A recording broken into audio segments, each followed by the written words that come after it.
Hello दोस्तों, welcome back to my channel. और आज मैं लाई हूँ आपके लिए पॉलिटी के बहुत सारे इम्पोर्टेंट वन लाइनर क्वेश्चन। और मैं दिखाऊंगी आपको कि कौन कौन से एग्जाम में क्वेश्चन सारे पूछे गए हैं।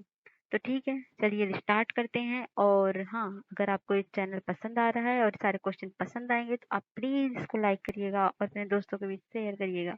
तो ठीक है, हम ज़्यादा टाइम तो आपका लेंगे नहीं, तो इसलिए हम क्वेश्चन को स्टार्ट करते हैं। तो let's enjoy and share now please. Okay, तो पहला क्वेश्चन है, भारत की संविधान सभा की अंतिम बैठक की तिथि बताइए। तो कब हुई थी?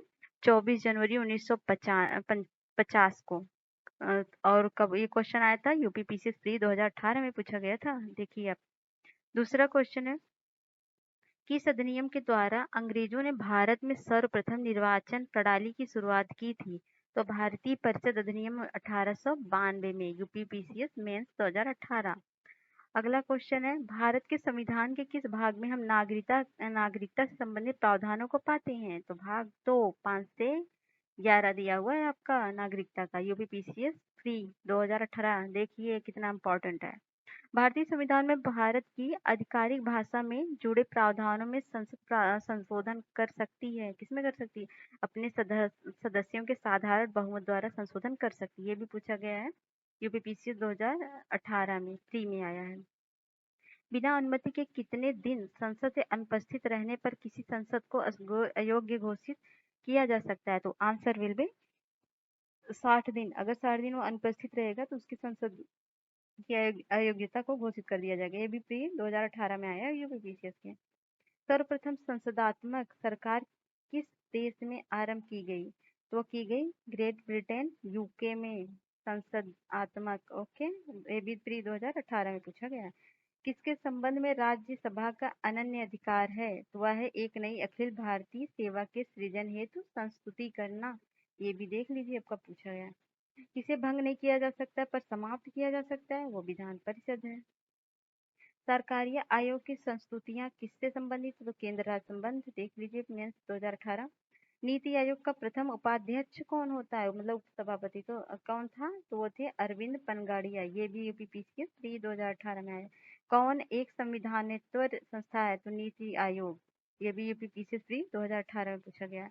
भारतीय न्यायिक व्यवस्था में जब जनहित याचिका को शामिल किया गया उस समय भारत के मुख्य न्यायाधीश कौन थे? तो PN Bhagwati. And the accidental prime minister पुस्तक के लेखक कौन है? तो संजय बारोट 2018 फ्री। भारत एवं अमेरिका की राजनीतिक व्यवस्थाओं के बीच कौन सी विशेषताएं सामान्य है? तो राष्ट्रपति के पास पॉकेट वीटो की शक्ति। यूपीपीसी 2017। देखते जाइए किसी ने पूछा है, कितना इंपॉर्टेंट। इसको रट लीजिए, नहीं याद है तो। भारतीय संविधान में राज्यों का संघ की परिकल्पना को प्राप्त किया गया है। उत्तर क्या है? ब्रिटिश नॉर्थ अमेरिका अधिनियम 1867 द्वारा। ये भी देखिए। भारतीय संविधान में किस अनुच्छेद के द्वारा अस्पृश्यता की समाप्ति की व्यवस्था की गई है? तो अनुच्छेद 17। और सहकारी सोसाइटी से संबंधित प्रावधान का वर्णन किया गया है, तो वो किया गया भाग 9 ख में। भारतीय संविधान में अनुसूचित जनजाति क्षेत्र का वर्णन है, ये यूपीसीएफ एसीएफ में पूछा गया है, भाग 10। ठीक है। भारतीय संविधान में अनुसूचित जातियों से संबंधित अनुच्छेद है, तो वह है अनुच्छेद 341। संघ लोक सेवा आयोग का वर्णन किस अनुच्छेद में है? तो वह है 315। देखिए कितना पूछा गया, 17, 16, 17 कंटिन्यू पूछा गया। मतलब अनुच्छेद 315 के बारे में लोक सेवा आयोग का क्वेश्चन है। वित्तीय वित्तीय आपातकाल का प्रावधान है अनुच्छेद 360 में। वित्तीय मतलब फाइनेंशियल इमरजेंसी। और अनुच्छेद 351 का संबंध है हिंदी भाषा का विकास। 2017 में पूछा है। धन विधेयक संबंधित प्रावधान संविधान के किस अनुच्छेद में वर्णित है? तो वह है 110 में। संवैधानिक तंत्र की विफलता की स्थिति में राज्यों में राष्ट्रपति शासन का प्रावधान है 356 में। न्यायिक पुनरीक्षण का संबंध है 137 में। और किन राज्यों में संविधान का भाग 9 लागू नहीं होगा जब तक कि वह राज्य एक संकल्प द्वारा इस भाग का विस्तार अपने राज्य में नहीं कर देता? उत्तर है मेघालय, मिजोरम, नागालैंड। ये 2017 में। ठीक है। शिक्षा के अधिकार को मौलिक अधिकार में शामिल किया गया है अनुच्छेद 21 क में। 86वां संशोधन 2002 में। 73वां और 74वां संविधान संशोधन का संबंध है ग्राम पंचायत 73वां और नगर पंचायत 74वां। भारतीय संविधान में 88वें संविधान 2003 द्वारा शामिल किया गया है? अनुच्छेद 268 सेवा कर को।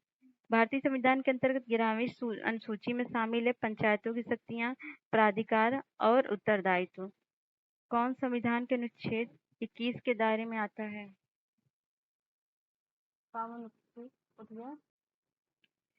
भारतीय संविधान में 88वें संविधान 2003 द्वारा शामिल किया गया है अनुच्छेद 268 का सेवा कर को। भारतीय संविधान के अंतर्गत 11वीं अनुसूची में शामिल है पंचायतों की शक्तियां, प्राधिकार और उत्तरदायित्व। और अगला है कौन संविधान के अनुच्छेद 21 के दायरे में आता है? तो प्राण एवं दैहिक स्वतंत्रता का संरक्षण। संविधान सभा में भारतीय संविधान का तृतीय वाचन कब शुरू हुआ था? तो 17 नवंबर 1949 को। अगला है भारतीय संविधान की व्याख्या करने वाला अंतिम प्राधिकारी कौन था है? तो वह उच्चतम न्यायालय। आगे है किस अनुच्छेद में यह व्यवस्था की है? सभी अल्पसंख्यकों को अपनी रुचि की शिक्षण संस्थाओं की स्थापना और प्रशासन का अधिकार होगा। अनुच्छेद 30 है। और कोहिलो केस भारत के संविधान के किस अनुसूची संबंधित है? तो 9वीं अनुसूची संबंधित है। और मार्च 2018 में भारत के किस राज्य में अपने राज्य ध्वज का अनावरण किया? तो कर्नाटक ने। भारतीय संविधान में 70वें संशोधन द्वारा भारत के राष्ट्रपति के चुनाव में जिन 2 केंद्र शासित प्रदेशों को भाग लेने का अधिकार दिया गया है वे हैं दिल्ली और पुडुचेरी। किस अधिनियम के अंतर्गत कश्मीर संविधान के अधीन विशेष दर्जा प्राप्त है? Indian independence act 1947। और 2017 का क्वेश्चन है संघीय क्षेत्र को प्रतिनिधित्व प्राप्त है संसद के दोनों सदनों में। ठीक है। और अगला अब नेक्स्ट देखते हैं हम। हाँ, भारत का एक नागरिक अपनी नागरिकता खो देगा यदि वह भारतीय नागरिकता परित्याग करता है तो आगे किस बात के फैसले से सर्वोच्च न्यायालय ने सर्वप्रथम घोषित किया कि प्रस्तावना संविधान का हिस्सा नहीं है? तो बेरुबारी वाद 1960। देख लीजिए कब कब पूछा है, मैं बार बार मेंशन नहीं करूंगी। भारतीय संसद के भाग हैं राष्ट्रपति, लोकसभा, राज्यसभा। आगे है अनुसूचित जाति तथा अनुसूचित जनजाति को किस अनुच्छेद के अंतर्गत मौलिक सामाजिक, आर्थिक और राजनीतिक तथा सांस्कृतिक अधिकार दिया गया है? अनुच्छेद 17। कौन सा अनुच्छेद भारतीय राष्ट्रपति के महाभियोग से संबंधित है? तो अनुच्छेद 61। लोकसभा के अध्यक्ष के बारे में कौन सा कथन सही नहीं है? उसके पास सत्र अवसान के बाद भी सदन को बुलाने की शक्ति है। प्रोटेम स्पीकर समांतर किसे नियुक्त किया जाता है? तो वह है नवनिर्वाचित लोकसभा के वरिष्ठतम सदस्यों में से एक को। राज्यसभा का सर्वप्रथम गठन किस वर्ष में हुआ था? तो 1952 में हुआ था। भारत के सर्वोच्च न्यायालय की शक्तियों के विषय में सही नहीं है। वह अंतर शासकीय विवादों में मूल एवं अन्य क्षेत्राधिकार रखता है, ये गलत है। राज्यसभा द्वारा संविधान के अनुच्छेद 249 के अंतर्गत पारित संकल्प जिसके द्वारा संसद को राज्य सूची के विषय पर राष्ट्रीय हित में विधि निर्मित करने का अधिकार दिया गया प्रवृत्ति है 1 वर्ष से अधिक नहीं है। ठीक है। उड़ीसा से राज्यसभा के सदस्यों की संख्या है 10। देख लीजिए कब पूछा है। भारतीय संविधान के अनुच्छेद 170 के अनुसार किस राज्य की विधानसभा के सदस्यों की न्यूनतम और अधिकतम संख्या क्रमशः कितनी हो सकती है? तो 60 हो सकती है या 500 हो सकती है। विधानसभा और राज्यसभा, राज्य की विधानसभा की न्यूनतम और अधिकतम, न्यूनतम 60 और अधिकतम 500। सरकार को धन उगाहने अथवा खर्च करने के लिए अधिकृत करने वाली विधेयक को क्या कहा जाता है? तो धन विधेयक कहा जाता है। कौन संसद सदस्यों का सामूहिक विशेषाधिकार नहीं है? तो साक्षी के रूप में उपस्थिति से स्वतंत्र। विधान परिषद में मनोनीत सदस्यों की संख्या है कुल सदस्य संख्या का 1/6। बजट मांगों को वित्तीय वर्ष के लिए पारित होने से पूर्व व्यय हेतु दी जाने वाली राशि है लेखानुदान। कौन एक सरकारी आयोग की संस्तुतियों से सम्मिलित नहीं है? तो राज्य सरकार द्वारा दिए गए पैनल से राज्यपाल का चुनाव किया जाना। कौन राज्य परिषद गठन करने के लिए अधिकृत है? राष्ट्रपति। नीति आयोग द्वारा 2016 में डिजिटल भुगतान पर मुख्यमंत्रियों की एक समिति का गठन किसकी अध्यक्षता में किया गया? तो एन चंद्रबाबू नायडू की वजह से 2017 में। केंद्र सरकार और राज्य सरकारों को किससे प्राधिकार प्राप्त होता है? तो भारतीय संविधान से। प्रशासनिक सुधार आयोग 1967 के अध्यक्ष कौन थे जिसमें पहली बार लोकपाल तथा लोकायुक्त बनाने की संस्तुति की थी? मोरारजी देसाई 2017। केंद्र सरकार द्वारा राज्यों को गैर योजना अनुदान किसकी अनुशंसा पर दिया जाता था? तो वित्त आयोग 2017 द्वारा। राज्य निर्वाचन आयुक्त की नियुक्ति कौन करता है? तो राज्यपाल करता है। चुनाव के दौरान राजनीतिक दलों के लिए बनाए जाने वाले आचार संहिता का प्रावधान किसके द्वारा तय किया जाता है? तो चुनाव आयोग। प्रवर्तन निदेशालय की स्थापना कब हुई? तो 1956। कौन सा एक क्षेत्रीय परिषदों का लक्षण है? यह एक गैर संवैधानिक संस्था है। पंडित नेहरू का यह कथन स्वेच्छा से किया गया समझौता स्वेच्छा से समाप्त किया जा सकता है, किससे संबंधित है? भारत का राष्ट्रमंडल जुड़ाव से। और भारतीय राज संस्थाओं में महिलाओं के लिए आरक्षित स्थानों के संदर्भ में क्या प्रावधान है? तो इसका प्रावधान संविधान का अनुच्छेद 243 में का 3 में किया गया है। पंचायती राज से संबंधित समितियों का कालानुक्रम क्या होगा? बी आर मेहता समिति 1957, अशोक मेहता 1977, राव मेहता मेहता 1985 और एम एल सिंघवी 1986। मतलब 57, 77, 85, 86। 85-86 राव और एल एम सिंघवी और मेहता में दोनों मेहता का है लगभग 20 साल के अंतर पर। वह न्यूनतम जनसंख्या कितनी है जिसके नीचे 77वां संशोधन अधिनियम के उपबंध के अनुसार मध्यवर्ती स्तर पर सर्व पंचायतें गठित नहीं की जा सकती? तो 20 लाख जनसंख्या। न्यायिक पुनरीक्षण शक्ति का परिसीमन किस वर्ष किया गया था? तो वर्ष 1975 में 38वां संविधान संशोधन द्वारा। किस संविधान संशोधन ने केंद्रीय मंत्रियों की संख्या को लोकसभा के कुल सदस्यों की संख्या के 15% पर सीमित कर दिया? 91वां संविधान संशोधन द्वारा।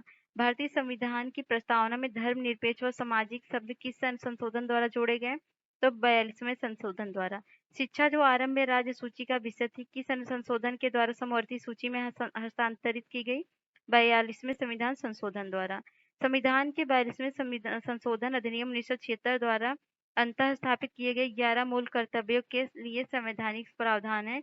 भाग 4 का अनुच्छेद 51 क में। भारत में सर्वोच्च न्यायालय का परामर्शदायी अधिकार से क्या निर्दिष्ट होता है? तो सार्वजनिक महत्व के कानूनी तथ्यात्मक मामलों में राष्ट्रपति को परामर्श दे सकता है। किस कानून ने पहली बार भारत में एक क्रियाशील विधान परिषद का सृजन किया? तो किसने किया? चार्टर एक्ट 1853 ने। चार्टर अधिनियम 1813 भारत के लिए महत्वपूर्ण समझे जाने का कौन सा एक कारण है? तो इसके द्वारा भारतीय शिक्षाओं के लिए वित्तीय प्रावधान किया गया था। राज्य निर्देशक तत्वों में वर्णित अनुच्छेद 44 का संबंध किस विषय से है? तो समान नागरिक संहिता यूसीसी से। भारत के संविधान में 9वीं अनुसूची के अंतर्गत शामिल विषय है कतिपय अधिनियम का संरक्षण। ओके, तो ये क्वेश्चन कितने कैसे लगे आपको? ये सारे क्वेश्चन बताना जरूर। मिलते हैं नेक्स्ट वीडियो में और सारे इसी क्वेश्चन के साथ। तब तक के लिए बाय बाय।